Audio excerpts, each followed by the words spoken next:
വിമാന ദുരന്തങ്ങൾ നമുക്കെപ്പോഴും ചർച്ച ചെയ്യപ്പെടുന്ന ഒന്ന് തന്നെയാണ്. പ്രത്യേകിച്ച് അതിന്റെ കാരണം എന്താണെന്ന് പുറത്തു വരാത്തിടത്തോളം കാലം അതിങ്ങനെ ചർച്ച ചെയ്യപ്പെട്ടുകൊണ്ടേയിരിക്കും. ഇപ്പോൾ തിരുവനന്തപുരം വിമാനത്താവളം വലിയ ഭീഷണിയിലാണ്.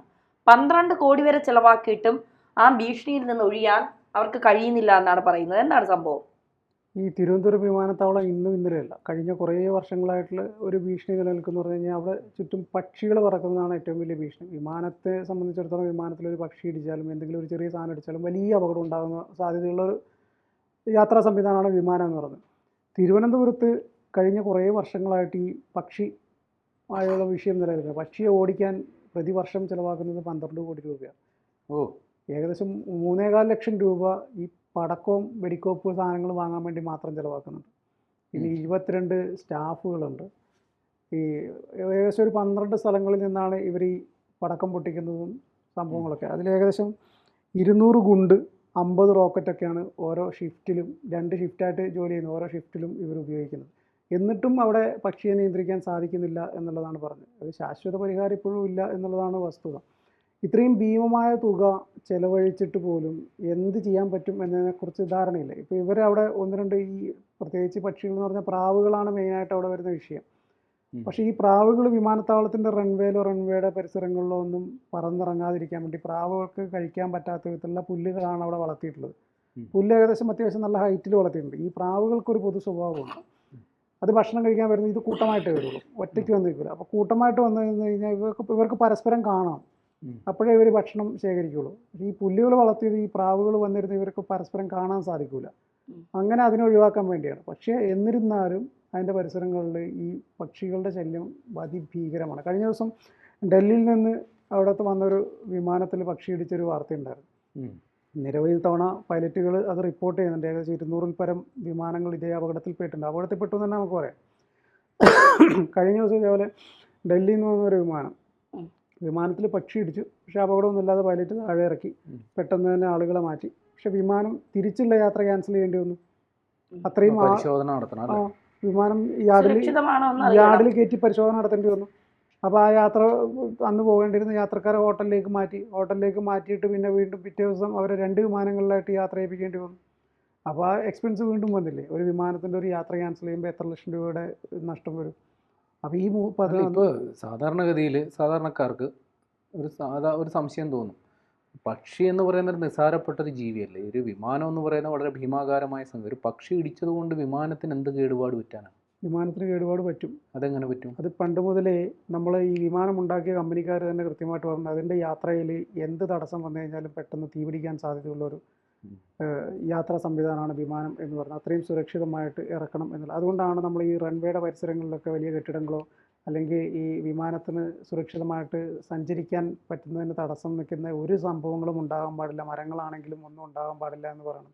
ചെറുതായിട്ട് എന്ത് അതിൽ തട്ടിക്കഴിഞ്ഞ് കഴിഞ്ഞാലും തീപിടിക്കാനുള്ള സാധ്യതയുള്ള ഒരു യാത്രാ സംവിധാനമാണ് വിമാനം എന്ന് പറയുന്നത്. ഇവിടെയും ഈ പക്ഷി ഇടിക്കുക, വിമാനത്തിൻ്റെ വേഗത അറിയാലോ.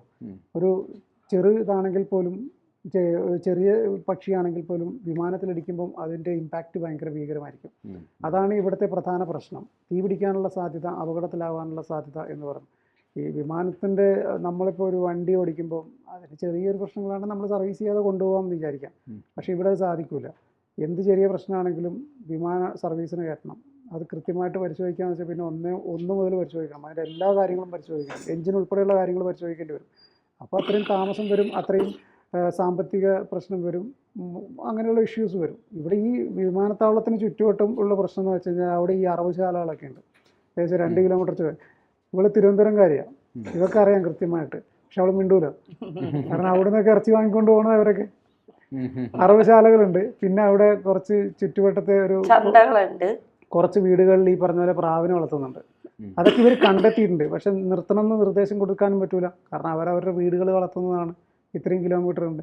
ഇതിൽ നഗരസഭയും വിമാനത്താവള അതോറിറ്റി ഇപ്പോൾ അദാനിയുടെ കയ്യിലാണല്ലോ. ഇവർ ശാശ്വതമായ ഒരു പരിഹാരം കണ്ടുപിടിച്ചാൽ മാത്രമേ ഉണ്ടാകാൻ പോകുന്ന ഒരു വലിയ അപകടം ഒഴിവാക്കാൻ പറ്റുള്ളൂ. ഇവർ എത്ര കാലം ഈ വെടിവെപ്പ് നടത്തും?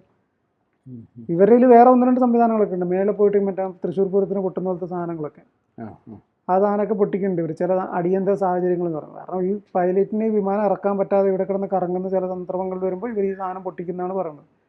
ഏകദേശം 10-12 സ്ഥലങ്ങളിലായിട്ടാണ് ഇവർ വെടിവെപ്പ് നടന്നത്. ഇവർ പോസ്റ്റിന് മേളിൽ കയറി നിന്നിട്ട് ഇവർ ഇത് പൊട്ടിക്കും. അപ്പോൾ പക്ഷി പറക്കും, ആ ഗ്യാപ്പിന് വിമാനം ഇറക്കും. ഇനി വിമാനം പൊങ്ങേണ്ട സമയമാകുമ്പോഴും ഇത് തന്നെ പരിപാടി. 2 ഷിഫ്റ്റിലായിട്ട് 24 ആൾക്കാരാണ് ഏകദേശം. ഇവിടെ ഇപ്പൊ ആ പ്രദേശം ഈ 12 കോടി. കടൽ തീരം കൂടിയല്ല. ഇപ്പൊ ഈ പരുന്ത് പിന്നെ പ്രാവ് മാത്രമല്ല, പരുന്തിന്റെ ശല്യം ഉണ്ടാവും. കാര്യം ഈ മത്സ്യങ്ങൾ ഒരുപാട് അവിടെ മത്സ്യബന്ധനം നടക്കുന്നുണ്ട്. അത് മാത്രമല്ല, പൊതുവെ കടൽ തീരത്ത് പരുന്തുകൾ കൂട്ടമായിട്ട് ഉണ്ടാകാറുണ്ട്. അപ്പോൾ അതിൻ്റെ പ്രശ്നമുണ്ട്. പരുന്തൊക്കെ വന്ന് ഇടിച്ചു കഴിഞ്ഞാൽ പിന്നെ പറയേണ്ടതില്ലല്ലോ. പ്രാവിനെ അപേക്ഷിച്ച് പരുന്തെന്ന് പറയുമ്പോൾ അതിൻ്റെ 3 ഇരട്ടിയോളം വലിപ്പം കാണും. അല്ല, 12 കോടി ചെലവാക്കിയിട്ട് ഇതിനൊരു ശാശ്വത പരിഹാരം കണ്ടെത്താൻ സാധിക്കുന്നില്ല എന്ന് പറയുമ്പോൾ അല്ലേ, അധികൃതരുടെ വീഴ്ചയെന്ന് പറയാനും കഴിയില്ല. അതെ, അത് നമ്മുടെ കയ്യിൽ നിൽക്കുന്ന സംഗതിയല്ല. അല്ല, 12 അല്ല, 200 കോടി മുടക്കിയെന്ന് പറഞ്ഞാൽ പ്രാവിന് പറക്കണമെന്ന് തോന്നിയാൽ പ്രാവ് പറക്കും. അതിപ്പോൾ എന്ത് ചെയ്യാനോ? അതാണ് അതിൻ്റെ പ്രധാനപ്പെട്ട പ്രശ്നം. എന്താണ് ഇതിന് ശാശ്വത പരിഹാരം എന്നുള്ളത് ഇതുവരെ ആർക്കും ഒരു ഉത്തരവില്ല. ഇത്രയും വർഷമായി. ഈ ചില വിദേശ രാജ്യങ്ങളിൽ ചില വാട്സപ്പ് യൂണിവേഴ്സിറ്റിയിൽ പ്രചരിക്കുന്ന ചില വീഡിയോകൾ കണ്ടുകൊണ്ട് പറയുകയാണ്, ഇതിനെ നിയന്ത്രിക്കാനായിട്ട് പരിശീലിപ്പിച്ച് ഈ മറ്റേ പ്രാവിണിയന്മാരുണ്ടല്ലോ, പരുന്തുകൾ, അതിന് നമ്മുടെ ഫാൽക്കൺ എന്ന് പറയും. നമ്മുടെ മരുഭൂമിയിൽ മറ്റേ തലയിൽ തൊപ്പിയിട്ടുണ്ട് ഫാൽക്കൺ പരുന്തുകൾ. അപ്പോൾ അതിനെ പരിശീലിപ്പിച്ച് ഇതിനെ പിടിക്കുന്ന ചില പരിപാടികളൊക്കെ ഉണ്ട്. പക്ഷെ അതൊക്കെ ഇവിടെ എത്രത്തോളം പോസിബിൾ ആണെന്ന് എനിക്കറിയില്ല. എന്തായാലും ഇപ്പോൾ ഈ 12 കോടി രൂപ ഇവർ മുടക്കുന്നു ഒരു വർഷം. അപ്പോൾ ഇത് ശാശ്വതമായിട്ടുള്ള ഒരു പരിഹാരത്തിനുള്ള സംവിധാനം എന്തായാലും കണ്ടുപിടിച്ചേ പറ്റുള്ളൂ. അത് 2 കിലോമീറ്റർ ചുറ്റളവിൽ ഉള്ള അറവശാല മാറ്റണമെങ്കിൽ അറവശാല മാറ്റണം. അല്ല, ഇത് ഈ പടക്കം പൊട്ടിക്കാനായിട്ട് 4 പേര്, എത്ര പേരുള്ള? 22 പേര്. 22 പേര് 2 ഷിഫ്റ്റിൽ. അപ്പോൾ ഒരു ഷിഫ്റ്റിൽ 11 പേര്. അപ്പോൾ ഒരേ സമയം 11 പേർക്ക് തൊഴിൽ കിട്ടുന്നൊരു ഏർപ്പാടാണ്. 24,000 രൂപ ശമ്പളമുണ്ട്. 24,000 പടക്കം പൊട്ടിക്കുന്നതിന് ഗുണ്ട് പൊട്ടിച്ചാൽ പടക്കം പൊട്ടിക്കുന്നതിന് 24,000 രൂപ ശമ്പളം കൊള്ളാലോ. നല്ല പരിപാടി അല്ലേ? നീ പിന്നെ എന്തിനു തിരുവനന്തപുരത്ത് ഇവിടം വരെ വന്ന് ജോലി ചെയ്യുന്നത്? നിനക്ക് അവിടെ പടക്കം പൊട്ടിച്ച് നിന്നാ പോരെ? ശരിയാണ്. ഈ പടക്കം എന്ന് പറയുമ്പോൾ വേറെ പല അർത്ഥങ്ങളും വരും പറയും. ഈ അതല്ല പടക്കം വെടി നമുക്ക് വേണ്ട, ഈ ഗുണ്ട് പൊട്ടിക്കുക അത് മതി. തൽക്കാലം ഗുണ്ട് പൊട്ടിക്കണേന് 24,000 രൂപ ആ പഠിച്ചാൽ മതിയായിരുന്നു അല്ലേ?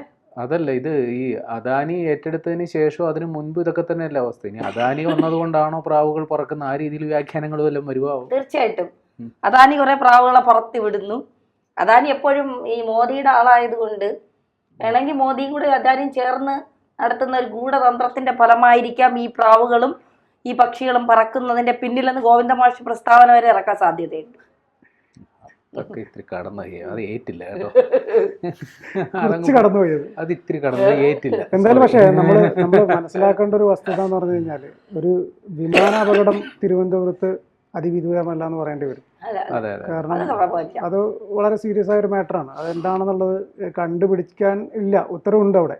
പക്ഷികളാണ് അതിൻ്റെ പ്രശ്നം എന്നുള്ളത്. അപ്പോൾ ഈ പറഞ്ഞതുപോലെ 2 കിലോമീറ്റർ ചുറ്റളവിൽ അറവശാലകൾ, മാർക്കറ്റ്, അങ്ങനെയുള്ള കുറേ കാര്യങ്ങൾ. ഇവിടെ ഈ പറവ മാത്രമല്ല തിരുവനന്തപുരം വിമാനത്താവളത്തിൻ്റെ വെല്ലുവിളി. ഇവിടെ ഈ തുറന്ന തീരദേശത്തിൻ്റെ തൊട്ടടുത്ത് അതിൻ്റെ കാറ്റ്, ഈ വിമാനങ്ങളുടെ സുരക്ഷിതമായ ലാൻഡിങ്ങിന് കാറ്റൊരു വെല്ലുവിളിയാണ്. ഈ പറവയേക്കാൾ കൂടുതൽ വലിയ വെല്ലുവിളി കാറ്റാണ്. തിരുവനന്തപുരം വിമാനത്താവളം അനുഭവിക്കുന്ന ഒരു ഡേഞ്ചറുകളിലൊന്നും അവിടെ ഈ കാറ്റ് വീശുന്നതാണ്. അതും ഒരു അപകട സാധ്യതയുണ്ട്. അതും നമുക്കൊന്നും ചെയ്യാൻ പറ്റില്ല.